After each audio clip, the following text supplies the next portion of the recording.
Continuing on with the rear brake install, the axle tube had this nasty, looked like rust and gear oil just on the driver's side. And as I mentioned earlier, there was some water contamination in the rear end. The oil was milky looking when I drained it. This is what came out of the axle tube. It's just kind of like this nasty, I don't even know what, but it looks like rust. But anyway, cleaned that all out. But I wanted to, so the old seal was a metal outer ring, and I don't think it was sealed very good on the OD, but this one's rubber, and so I think it's going to seal good.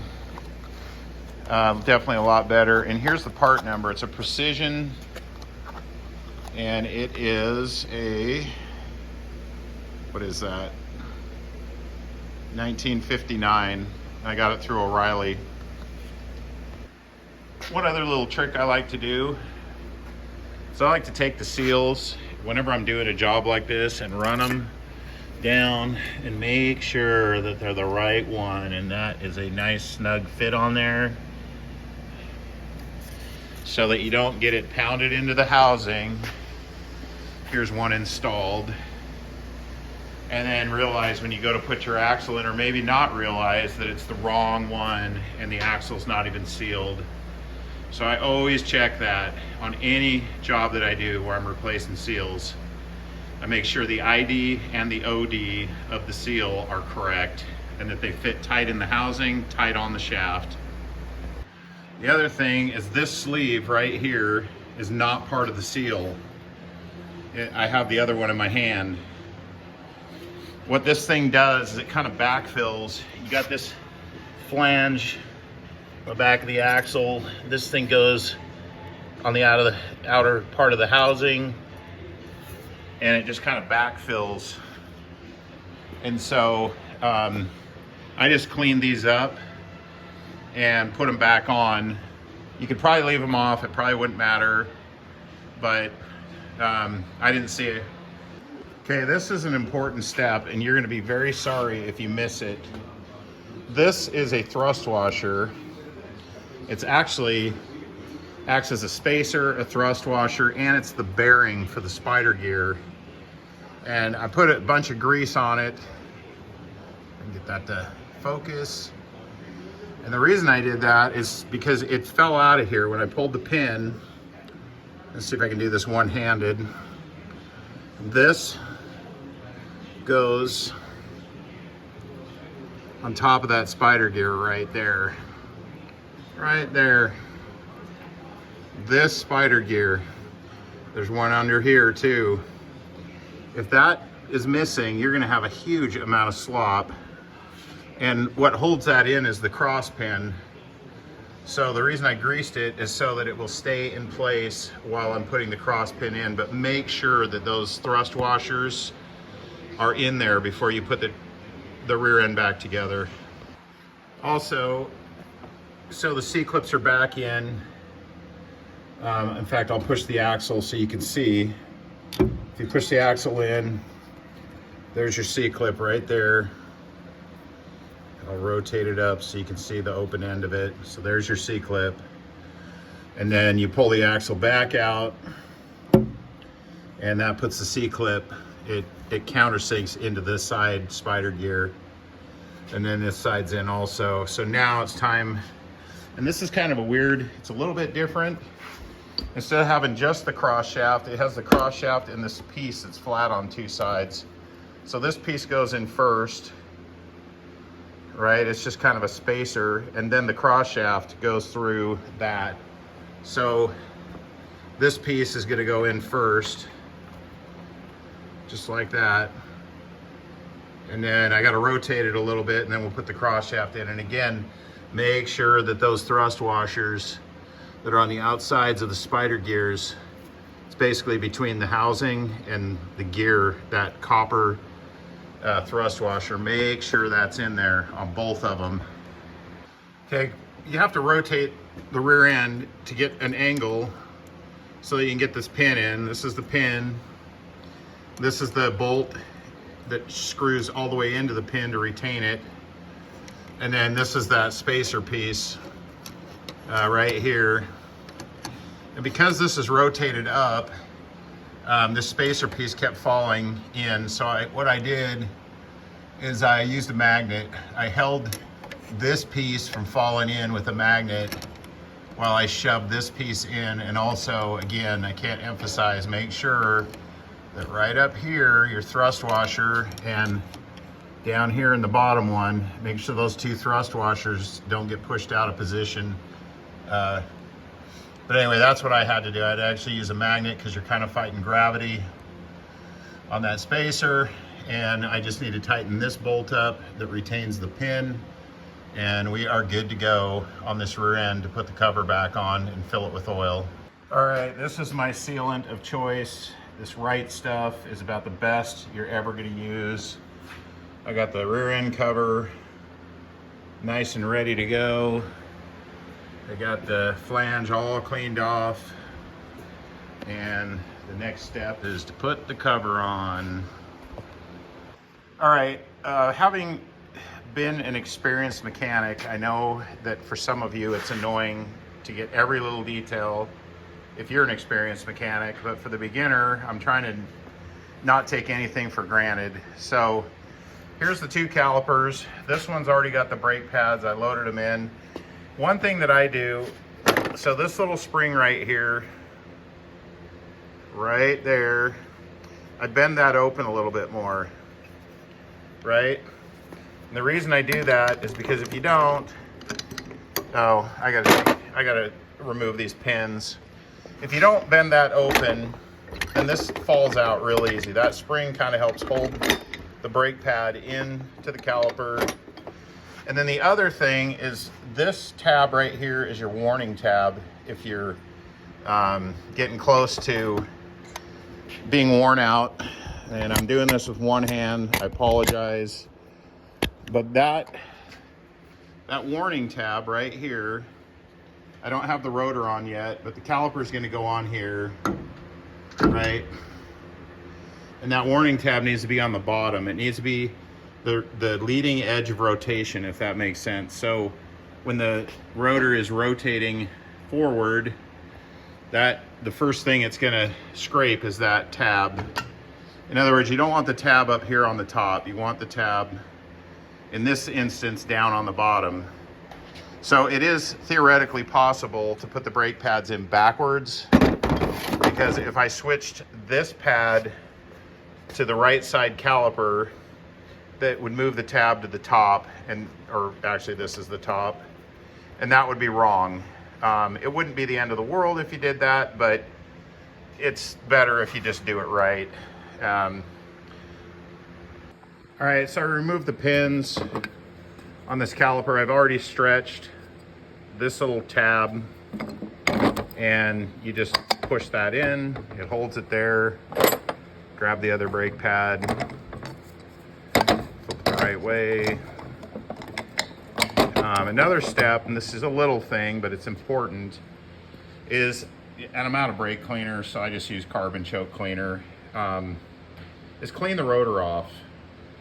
Spray it and wipe it off, and if you know they look clean, right? That one's not even unwrapped yet. It looks pretty clean, but trust me, here's what the rag looks like from wiping off that rotor. That was a clean rag. So if you don't clean the rotors off, this crap here is going to end up on your brake pads, and it will squeak. So clean your rotors. Okay, I'm not gonna lie, for a beginner, this job would be a total pain in the butt. I'm gonna do a video. I've already recorded the front. I've done the front disc brake conversion. And I had to put the hubs in a lathe and turn the hubs down so that the rotors would slip over them. I had to grind the caliper in 3 spots to get it to fit. The back, admittedly, has not been as bad, but this is not just bolt right on. You have to, right now, I don't know if you can see, this caliper pin is angled up. It's not going through this hole. Same thing with the bottom. It's angled up, It's not even close to going through the hole. And the problem is the caliper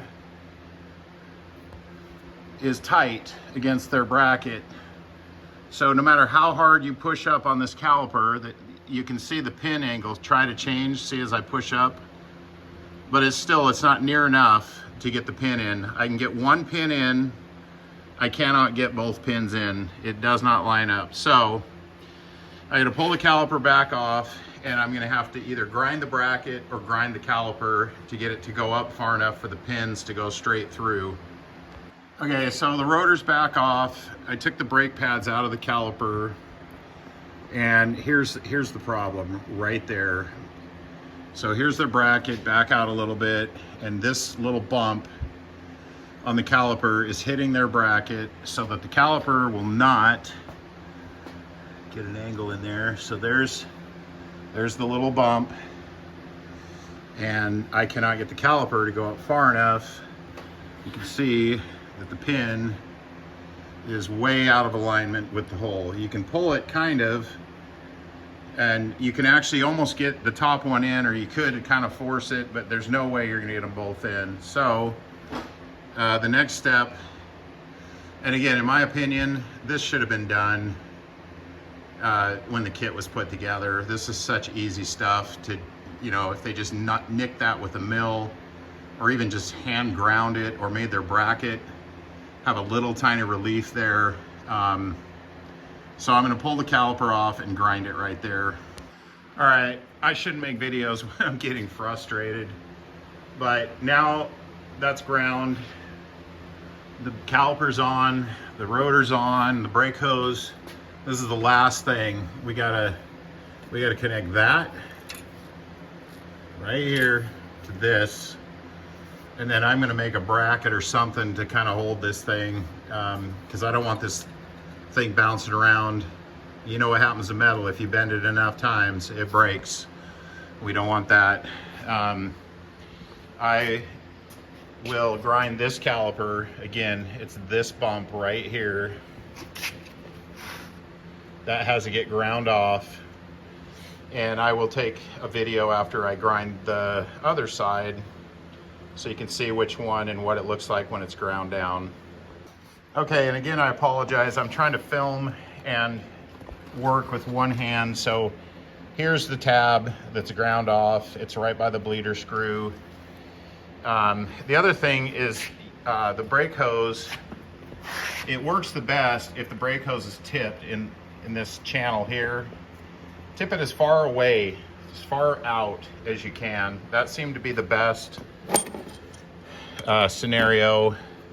Hopefully I can put this thing on without stuff flying everywhere. In fact, I'm gonna set it down because it's upside down.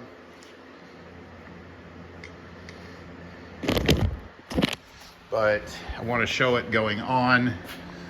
You wanna make sure the brake hose is above the rear end. And it's gonna get a little ugly for a second.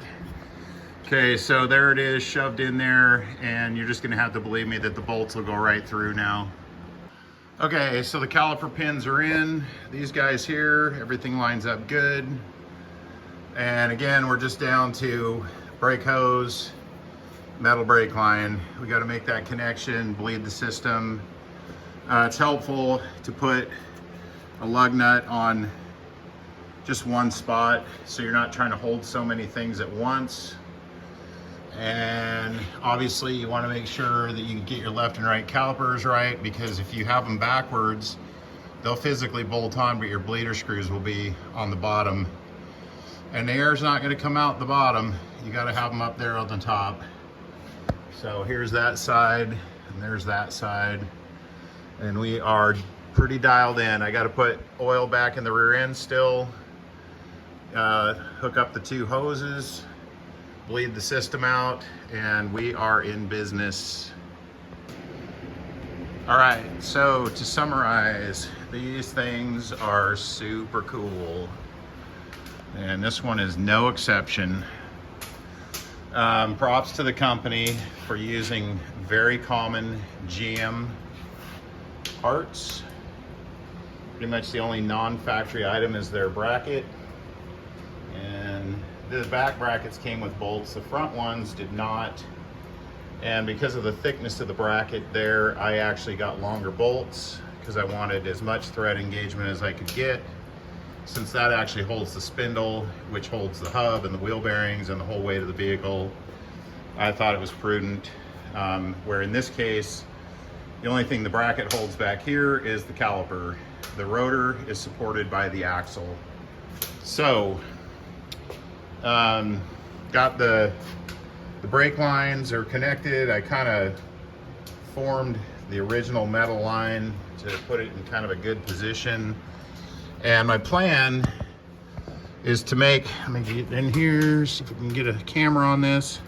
I'm gonna make a bracket that bolts onto the end of this bolt and brackets around, kind of like the factory did around the hose, and then I'll put the little clip to hold it so that that's supported good. And I'll do the same thing. I was able to bend the original brake line. You can see it going in the original bracket right here. And then I just kind of 90'd it up, and I got it right next to this bolt here, so I can bracket that as well. And yeah, this thing turned out pretty darn good. We will see how it goes on the test drive.